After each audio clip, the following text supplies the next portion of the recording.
Precioso tiempo, gracias a Dios,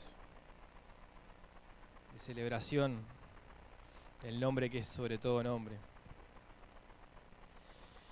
Y ayer tuvimos también un evento evangelístico musical con los jóvenes así en la vereda, ¿no? Mirando hacia el barrio.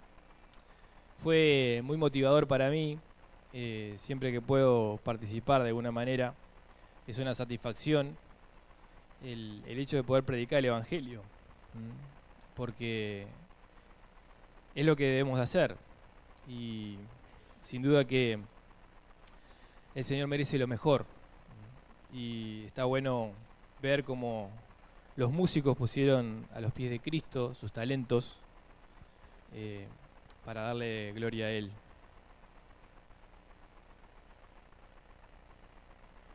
Así que sin duda puede hacer eso para la gloria de Dios.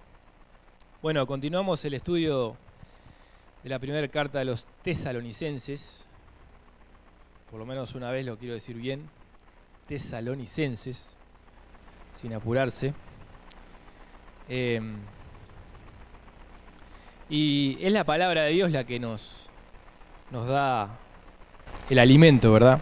Porque conceptos humanos, ideas, ideologías pueden haber muchas, pero lo que nuestra alma realmente necesita es ser alimentados con la palabra de Dios.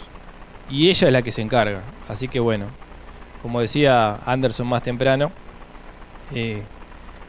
la mesa está servida y bueno, que podamos tomar de la palabra. Tenemos aquí en estos pocos versículos del 9 al 12. Son pocos versículos, pero vamos a leerlos y van a ver que dice mucho. Del 9 al 12, ahí tenemos, lo pueden leer de allí o de sus Biblias. Está hablando el apóstol Pablo, dice: porque recordáis, hermanos, nuestros trabajos y fatigas, como trabajando de día y de noche para no ser carga a ninguno de vosotros, os proclamamos el Evangelio de Dios. Vosotros sois testigos, y también Dios, de cuán santa, justa e irreprensiblemente nos comportamos con vosotros los creyentes. Así como sabéis de qué manera os exhortábamos, alentábamos e implorábamos a cada uno de vosotros, como un padre lo haría con sus propios hijos, para que anduvierais como es digno del Dios que os ha llamado a su reino y a su gloria. Padre Celestial, dejamos delante de ti esta porción de tu palabra, rogando que sea el Espíritu Santo hablando a nuestros corazones, Señor, y entregando a nuestras mentes y oídos lo que necesitamos escuchar, Señor, y confortando a nuestros corazones. Bendice a tu iglesia, a esta congregación y a todas las congregaciones que alrededor del mundo en este día también se levantan para proclamar tu nombre. En el nombre de Jesús, amén. Bueno, primero vemos el ejemplo aquí del apóstol Pablo, ¿no? El buen ejemplo del apóstol Pablo. Y vemos que algunos puntos acá. Yo creo que el apóstol Pablo suscribía ese proverbio que dice: alábete el extraño y no tu propia boca, el ajeno y no los labios tuyos. Proverbios 27:2. ¿Por qué? Porque 2 Corintios 12:6, él habla de que si quisiera gloriarme no sería insensato, pero porque diría la verdad, pero lo dejo para que nadie piense de mí más de lo que ve u oye de mí. Es decir, él no estaba haciendo autobombo todo el tiempo, el apóstol Pablo, ¿no?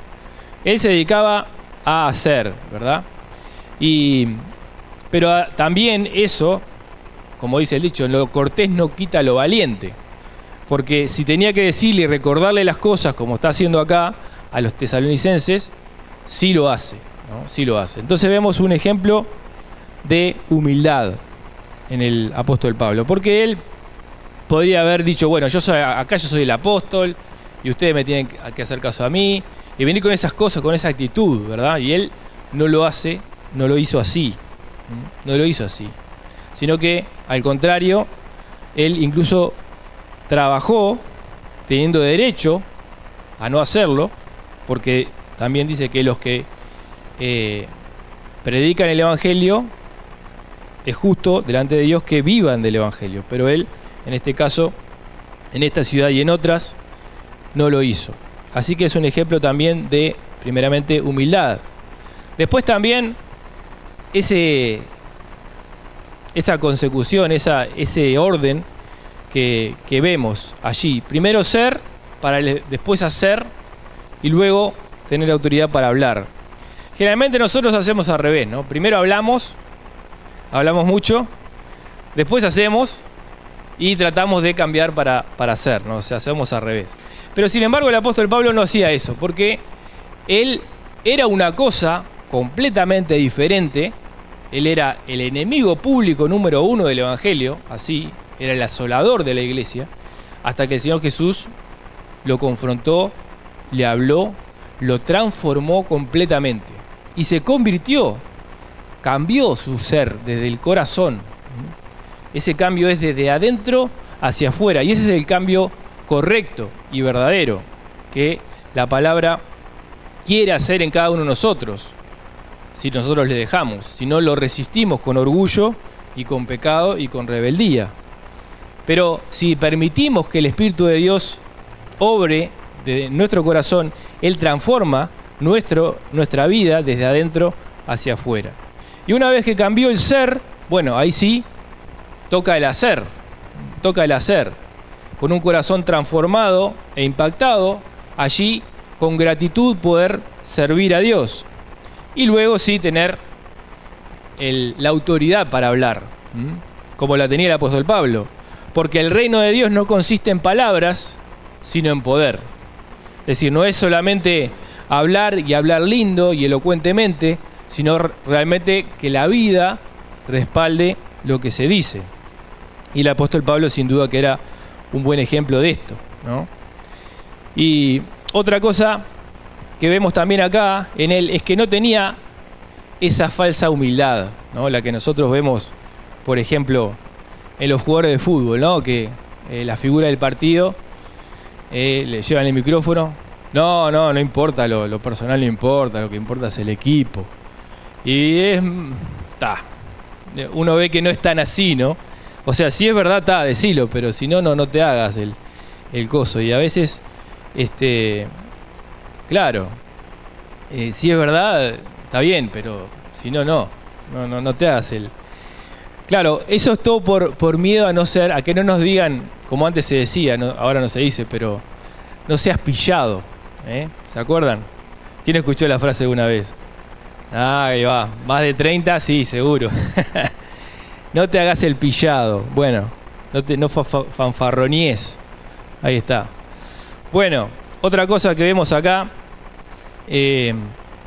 no exigió el apóstol Pablo haciendo valer esa autoridad apostólica. 2 Corintios 13:10 dice: pero esto os escribo estando ausente, para no usar de severidad cuando esté presente, conforme a la autoridad que el Señor me ha dado para edificación y no para destrucción. Es decir, autoridad sí tenía, era un apóstol, sin duda, pero esa autoridad dada por Dios no era para beneficio propio, personal, no era para ponerse por encima de todos los demás y decir, bueno, acá está, ahora que viene Pérez Millos, ¿no? Dice, aquí mando yo, él siempre hace así, y la autoridad sí, pero hay que aplicarla bien, y no es para destrucción, sino para edificación. Entonces eso marca la tendencia, eso da un perfil de lo que sí se debe hacer y lo que no se debe hacer, ¿verdad? Y como dice ahí, trabajar por su propio sustento. ¿Qué era lo que hacía el apóstol Pablo? ¿A qué oficio tenía? ¿Alguno sabe? Confeccionaba carpas. Se ve que en aquel entonces era algo lucrativo. No se olviden que, bueno, obviamente que estaban los soldados del ejército romano y bueno, era una forma de trabajar, de ganarse la vida que el apóstol Pablo sabía y así lo hacía. Pero claro, él podía ganarse la vida y quizás hacer dinero con eso, porque si era algo redituable, pero él no estaba para hacer plata, él estaba para predicar de Cristo. Ahora, cuando podían hacerle llegar las ofrendas, porque había una iglesia que era otra, la de Antioquía, que lo había enviado, y le mandaban sus ofrendas, pero no siempre llegaban las ofrendas.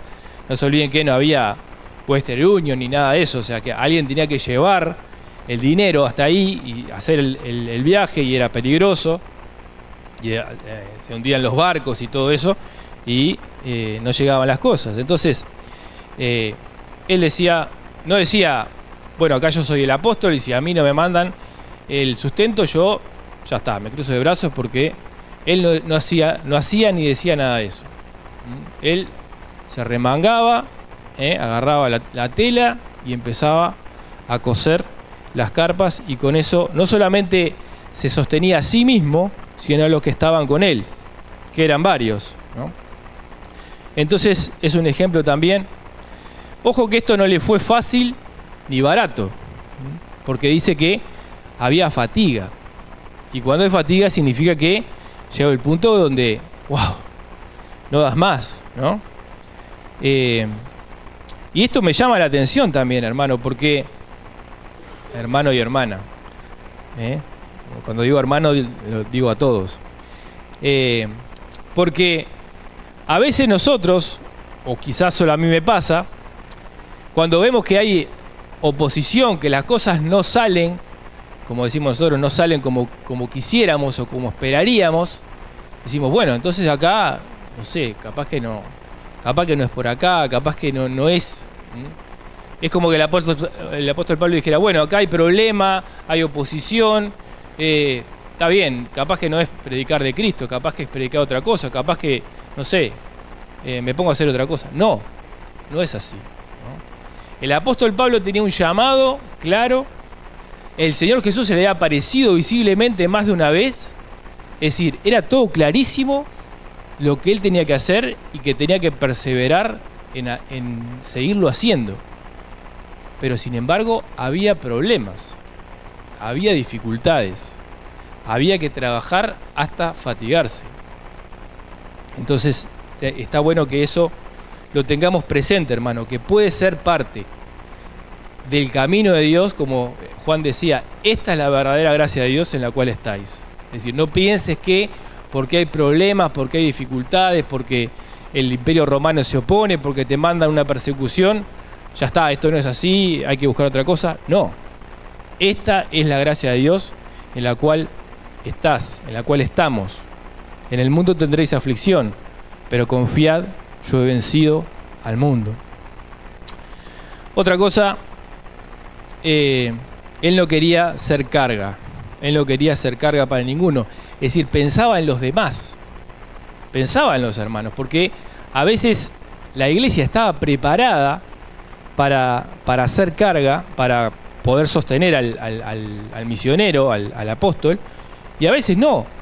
Porque si la iglesia iba a tomar eso como decir, no, pero nosotros, claro, vos predicás, pero es para despojarnos a nosotros, para enriquecerte a vos. Bueno, si esa es la actitud, entonces la iglesia no estaba preparada, y a veces Pablo lo hacía así. Entonces, bueno, si es así, tranquilo, yo sigo sirviendo, sigo predicando, pero yo me mantengo solo, tranquilo. Y de esta manera él también tenía autoridad para decirle después en la segunda carta a los tesalonicenses 3, 10 y 12, dice, porque también cuando estábamos con vosotros os ordenábamos esto: si alguno no quiere trabajar, tampoco coma. Él se lo podía decir con toda autoridad, porque cuando estuvo allí, enviado por Dios para servirles, para predicarles, para enseñarles del Evangelio, también se autosostuvo, también se bancó él. Entonces, claro, había algunos vivos, ¿no?, que querían vivir de otros. No, si no querés trabajar, tampoco comas. O sea, obviamente nadie puede sobrevivir sin comer, hay que trabajar. Y en tal situación, en esta de poder sostenerse a sí mismo, o sea, tener que hacer una actividad para sostenerse, que no era la que le habían llamado a hacer, predicar, él seguía sirviendo a Dios. Y eso es también remarcable, ¿no? Tenía la confirmación del llamado, como decíamos, pero en esa situación él seguía sirviendo con gozo. No se quejaba, no exigía, no maldecía, sino seguía sirviendo y llevando fruto para Dios. Y yo pensaba en nosotros, ¿no? Y en mí. Pasamos mal un rato, nos va mal en el trabajo, nos duele un pelo y ya tiramos la toalla, nos quejamos, o exigimos, acá trátenme como me merezco yo. Y no, el ejemplo que nos da el apóstol Pablo es una talla bastante alta, ¿no? Continuar sirviendo y entregando lo mejor, aún que las circunstancias no sean lo más favorable posible. Y eso también nos lleva a lo otro, que es que no hay excusas válidas para no servir a Dios. No hay excusas válidas para no servir a Dios. ¿Cuántos argumentos podría haber presentado el apóstol Pablo para decir, bueno, está, Señor, ya está, no puedo? Podría haber dicho, bueno, hay dureza en los judíos, hay dureza en los gentiles, no me sostienen como tal, yo necesito, estoy cansado, hace frío, hace calor, la distancia, todo. Y bueno, hermano, ¿tú querés saber si tu excusa para no servir a Dios es válida?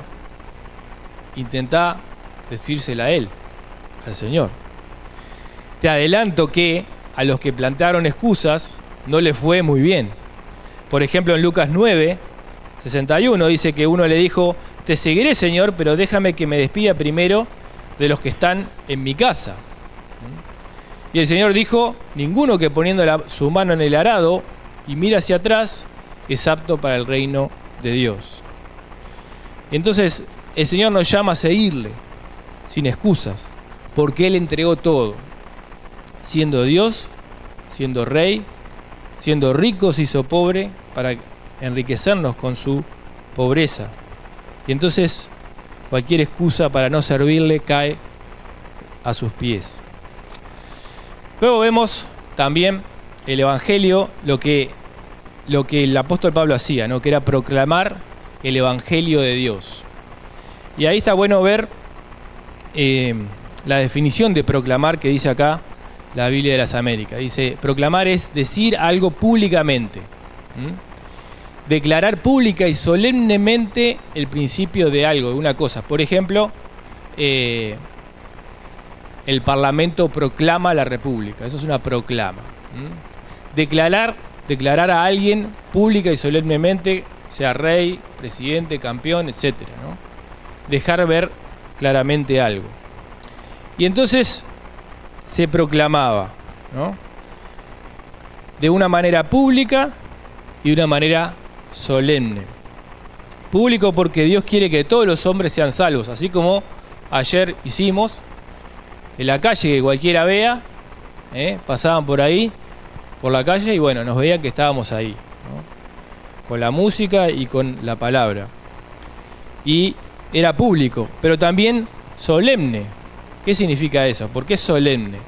Y porque está en juego la eternidad de la gente, de las personas. No es una risa, no es algo de poca importancia. Entonces, es algo importante, es algo urgente, es algo necesario, no es una cosa insignificante. Y lo que hay que proclamar es el Evangelio. ¿Y qué es el Evangelio? El Evangelio es la buena noticia de salvación, de que el Señor Jesús dejó la gloria del cielo para venir a nacer de una manera santa y vivir aquí en la tierra y entregar su vida por los pecados de cada uno de nosotros, de la humanidad.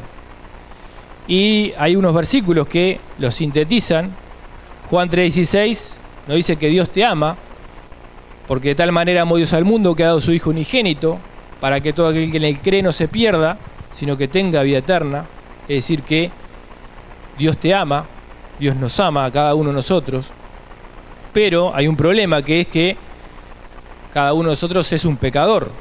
Romanos 3:23 dice, por cuanto todos pecaron y están destituidos de la gloria de Dios. Estás separado. Por más que Dios te ama, tenés ese problema. Estás separado de la gloria de Dios. Pero Cristo murió por ti. No hay nada que tú puedas hacer para solucionar el problema del pecado. Pero Cristo murió por ti, como dice las Escrituras, 1 Corintios 15:3. La solución para hacerse acreedor a este perdón y a esta gracia es arrepentirse y recibirlo. Como el Señor Jesús llamaba, arrepentíos y creed en el Evangelio. Y a todos los que le recibieran, a los que creen en su nombre, les dio el poder de ser hechos hijos de Dios. Así que resumidamente, este es el Evangelio. Si alguno no tiene esta experiencia de poder estar seguro de que al morir, que puede ser hoy, puede ser dentro de 100 años, no sé, si alguno... Y bueno, no sé, hay gente que ha vivido 110 años y más, ¿no? ¿Quién se anota para eso? Para vivir tanto. Bueno, pero no sabemos qué va a pasar. No sabemos si es mañana, si es hoy, si es dentro de muchos años. Pero ¿tenés la certeza de a dónde vas si morís? Bueno, el Señor Jesús ya hizo todo. Ahora está de tu lado recibir la salvación. La actitud para proclamar. Este es el Evangelio, ¿no? Pero ¿con qué actitud tenemos que compartirlo? Tenemos que ser como aquellos evangelistas, entre comillas, muy grandes, españoles, que venían ahí con una espada, le decían a los indígenas, ¿no? Los mal llamados indios, si no te convertís, o sea, claro, me convierto, ¿no? O sea, si es así, me convierto. Claro, no es así. Si eso funcionara, habría que hacer eso. Pero no es así, porque implica una decisión voluntaria del corazón. No podemos obligar a nadie. No estamos para obligar a nadie. Pero tampoco es la información desapasionada, como el que canta los números de la quiniela, ¿no? O sea, acá está, y bueno, vos manejate. No. Hay que persuadir a los hombres. Persuadiendo, como dice 2 Corintios 5:11, conociendo pues el temor del Señor, persuadimos a los hombres. ¿Qué es lo que tenemos que hacer nosotros, cada uno de nosotros que conocimos a Cristo? Persuadir a los demás, persuadir a los hombres. ¿Qué es persuadir? Dar argumento para que la otra persona se mueva, decida, dar argumento y rogar también, rogando, como dice 2 Corintios 5:20. Así que somos embajadores en el nombre de Cristo, como si Dios rogase por medio de nosotros. Os rogamos en nombre de Cristo, reconciliaos con Dios. Hermano y hermana, eso es lo que tú y yo tenemos que hacer. Persuadir y rogar. Como un embajador. ¿Por qué? Porque sabemos lo que se viene. Por la fe, no porque lo hayamos visto, sino porque la palabra lo dice. ¿Y qué es lo que se viene? Se viene el juicio. Y en el juicio él o ella va a salir mal y va a ser condenado y va a pasar la eternidad sufriendo en el infierno. Entonces sabemos eso y le rogamos, decidí bien para que no vayas a ese lugar terrible. Rogarles que se reconcilien. Ahora algo más. Vemos el comportamiento necesario para ser un líder. Pasamos ahí a la otra, ¿no? Vemos acá en el apóstol Pablo el comportamiento para poder ser un líder. El apóstol Pablo era un líder. Y acá dice, él dice que se comportó entre ellos de esta manera, ¿no? Sabia, justa, santa, justa y piadosamente. Santo, ¿en qué sentido? No es en el sentido de ser impecable, de nunca tener necesidad de confesar nada, ¿no? Arrepentirse de nada. Pero sí es de ser apartado para Dios. De sí el estar comprometido con el Señor y dedicado para Él. Por eso su comportamiento era santo. Algo más también, justo. Justo, el comportamiento es justo. Justicia es darle a cada uno lo que le corresponde. No tener esas actitudes tan humanas de, como los dichos que nosotros decimos, arrimar agua para su molino, ¿no?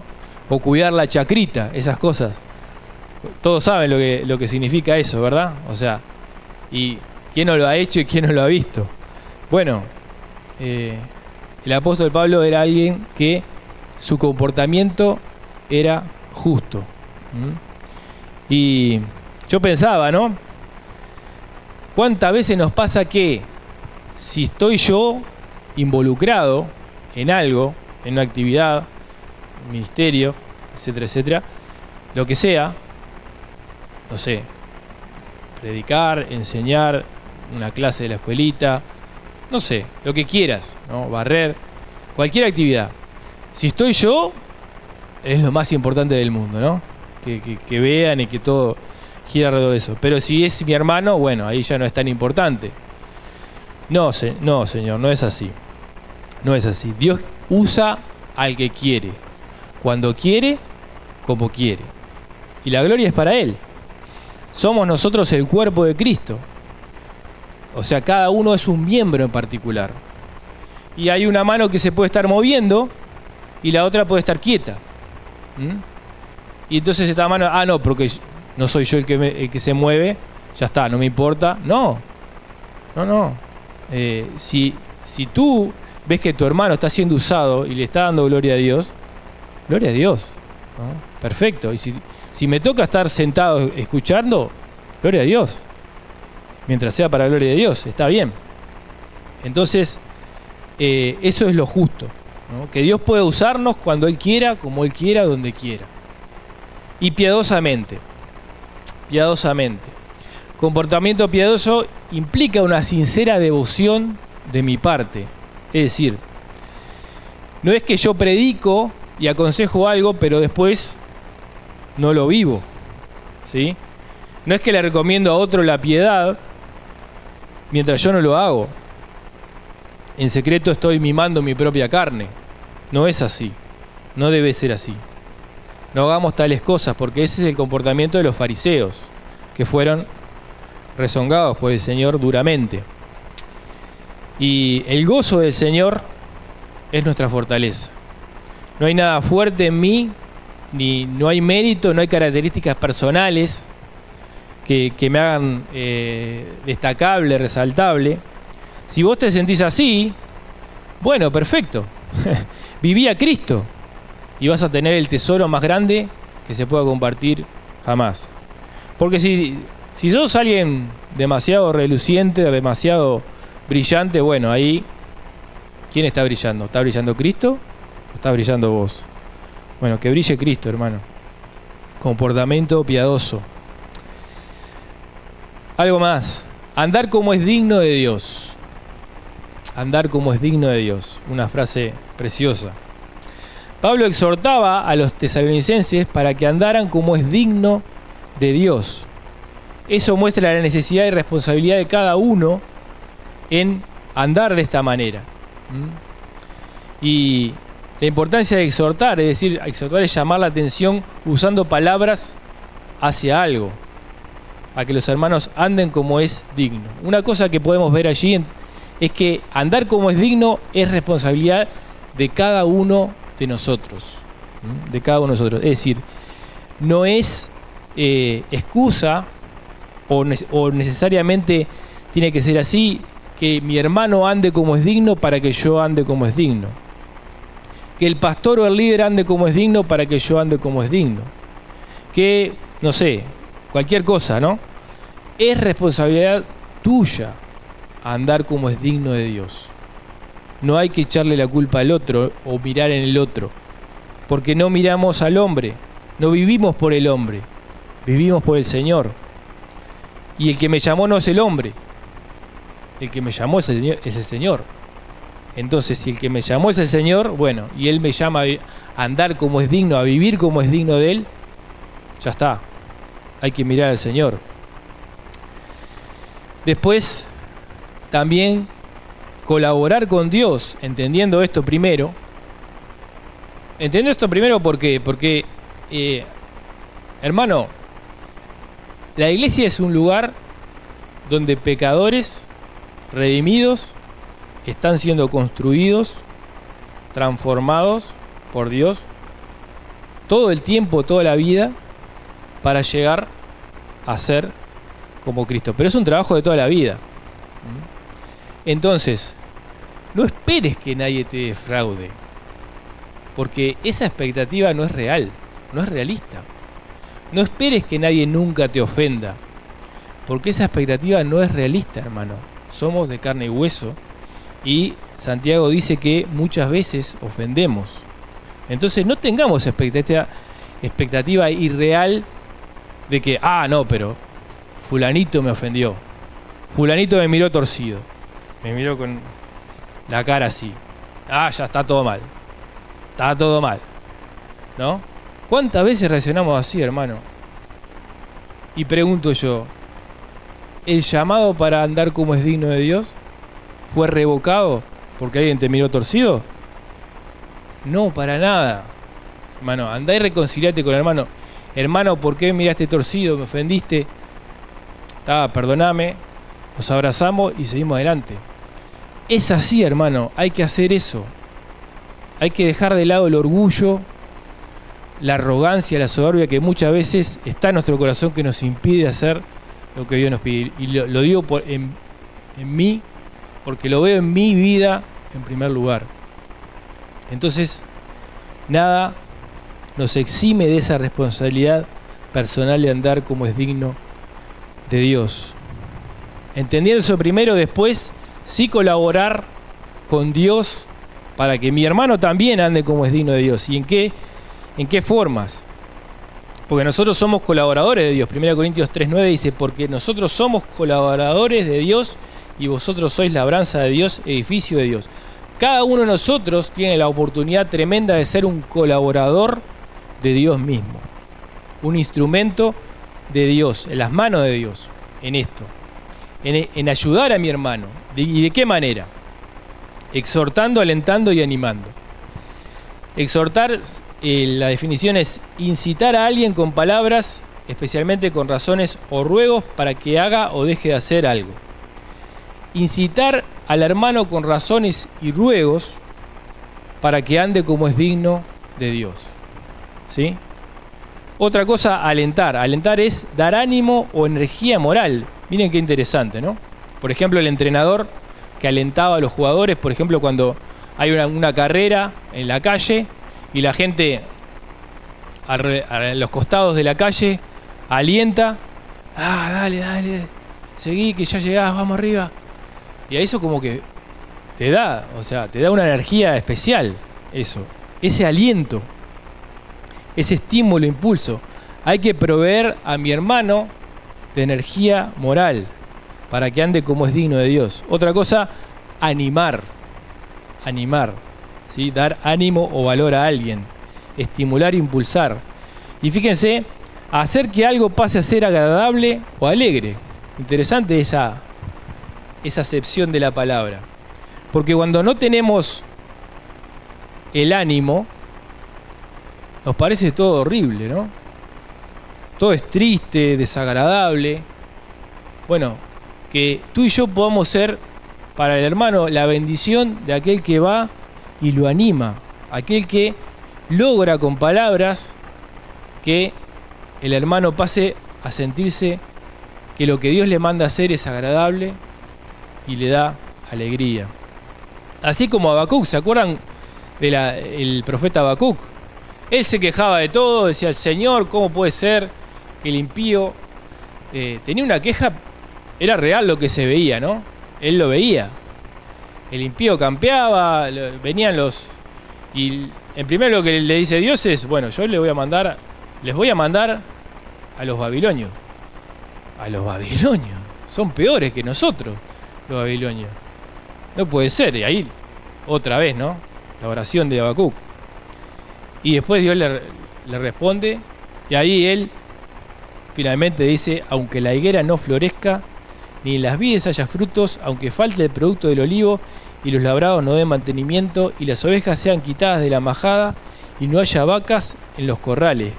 Con todo yo me alegraré en Jehová, y me gozaré en el Dios de mi salvación. Hermano, el gozo del Señor es nuestra fortaleza. No depende de que haya vacas en los corrales, que haya frutos en la higuera o en la vid. El gozo está ahí, siempre, porque el Señor no cambia. Esto es lo que hay que hacer, hay que exhortar, alentar y animar, pero ¿con qué actitud hay que hacerlo? Con amor. El apóstol Pablo hacía estas cosas, pero con el amor que un padre tiene para sus hijos. Y así tenemos que hacer nosotros. El amor es el vínculo perfecto. El amor es aquello que cubre multitud de pecados. El amor es aquello que hace que cualquier actividad o acción no sea nada, ni valga nada la pena, 1 Corintios capítulo 13, si no se tiene amor. Hay que hacer las cosas con amor. Y también pensar en esto de andar como es digno de Dios. Vivir como es digno de Dios, ¿no? Primero, digno de Dios, ¿no? Lo máximo. Dios es lo supremo. Es lo imponente. No hay nada como Él. No hay nadie como Él. Le cantábamos así. ¿Cómo podemos andar como es digno de Él? De esa manera. Bueno, 1 Corintios 6:20 dice, porque habéis sido comprados por precio. El precio, ¿no? La sangre, el sacrificio de Jesús. Comprados por precio. Glorificad pues a Dios en vuestro cuerpo y en vuestro espíritu, los cuales son de Dios. Y si te pasa, como puede pasar a mí, porque no sé cómo llegaste hoy, esta mañana acá, cómo está tu vida, cómo está mi vida, ¿es digna de Dios? Si te preguntas, si te haces esa pregunta, ¿le das gloria a Dios? Al Dios que tanto te amó, ¿le estás dando la gloria? ¿Puedo decir, tu vida es digna de Dios? Y si en algún momento, pues si bueno, no tanto, acércate a Dios, acércate a la palabra, porque es la palabra el recurso. La palabra de Dios es el recurso para librarnos del autoengaño, para pensar de manera correcta. No tenés la manera correcta de pensar, no te la da la televisión, no te la da Netflix, no te la da el celular, no te la da Facebook, no te la da nada de eso. Nada de lo que está en el mundo. La correcta manera de pensar la obtenés cuando permitís que la palabra moldee tu corazón y tu mente. Dale lugar a la palabra en tu vida. No solo con mensajes escuchados, sí, pero yendo tú directamente a la palabra. Porque en tu corazón está el Espíritu Santo y Él es el que te va a hablar. Y la motivación para estar así, para vivir así como es digno de Dios, es que tenemos ese llamado.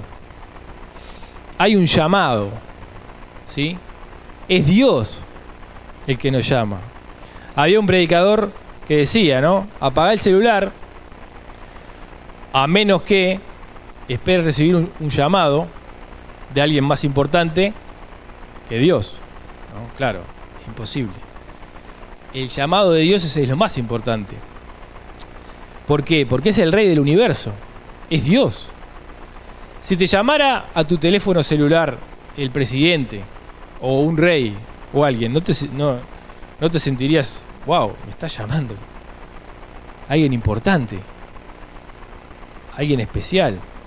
Bueno, es Dios, es superior a cualquier rey, cualquier presidente. El Dios infinito. Y Dios sigue llamando al día de hoy. Él te llama para la salvación, en primer lugar. Te llama para que te bautices. Te llama para confirmación. Te llama para consagración. Te llama para comunión. Te llama para congregación. Y te llama para que le sirvas. Dios sigue llamando al día de hoy. Y nos llama para estar en su reino. Qué tremendo, ¿eh? ¿Cuántos de nosotros nos gusta que nos inviten a alguna fiesta, ¿no? Especial si es en esas chacras ahí, con todo precioso, arreglado, ¿eh? Hay algunos que trabajan yendo a las chacras y ya no quieren ir más. Pero qué lindo cuando te invitan, ¿eh? Y vos vas ahí como un invitado, buena comida, todo lindo, arreglado, precioso, ahí. Imagínate un reino, ¿no? Imagínate la boda de un rey. ¡Wow! Ya está, es allá. Top, ¿no? Todos queremos estar allí. Sin embargo, no es que vos tenés que pagar o como sea, comprar la entrada, ¿no? Es que Dios te llama para ir ahí, al mejor lugar que te puedas imaginar y soñar, a su reino. Y no compraste el boleto vos, ni lo compré yo. El boleto fue comprado con la sangre de Cristo, con la sangre del Cordero. Y tú accediste y yo accedí a Él por gracia mediante la fe. Y entonces esto nos llama para levantar la mirada de quizás las cosas que hay dentro, falencias, ¿no? Zonas oscuras, decía un libro, ¿no? Si nos centramos a mirar siempre para adentro, a veces llega un momento que y va todo para atrás. No es así, levantá la mirada. Siempre vas a tener alguna zona oscura. Sos pecador. Redimido, pero sos un pecador. Levantá la mirada, ¿no? Al reino y a la gloria. Nos llama para que estemos en la gloria. Te llama a levantar la mirada para la gloria. No es como la gloria, los que ven el fútbol, ¿no? La gloria eterna. ¿Qué gloria eterna? O sea, ganás una copita y después el año que viene la gana otro y eso es la gloria eterna. No es el oro olímpico. No son 15 minutos de fama por la televisión. Dios nos llama a la gloria eterna, que es la gloria de Él. Solo Él tiene la gloria eterna. Y vamos a ir una más ahí. Ahí está, ¿no? Dice 2 de Pedro 1:11, porque de esta manera os será otorgada amplia y generosa entrada en el reino eterno de nuestro Señor y Salvador Jesucristo. Y eso me da la imagen de un barco entrando ahí en el puerto precioso de la gloria celestial. Y eso puede ser para ti, hermano. Amplia y generosa entrada, ¿no? No llegar como en una balsa ahí o nadando así, como náufrago, todo roto. Llegó a penita, llegaste bien. Vení, subí, pasá nomás, llegar así medio ahogado y todo. No, llegar amplia y generosamente. Qué lindo eso, ¿no? Y Él nos llama para estar en la gloria eterna. Andemos como es digno de Dios aquí para que cosechemos bien allá. Que Dios bendiga a cada uno.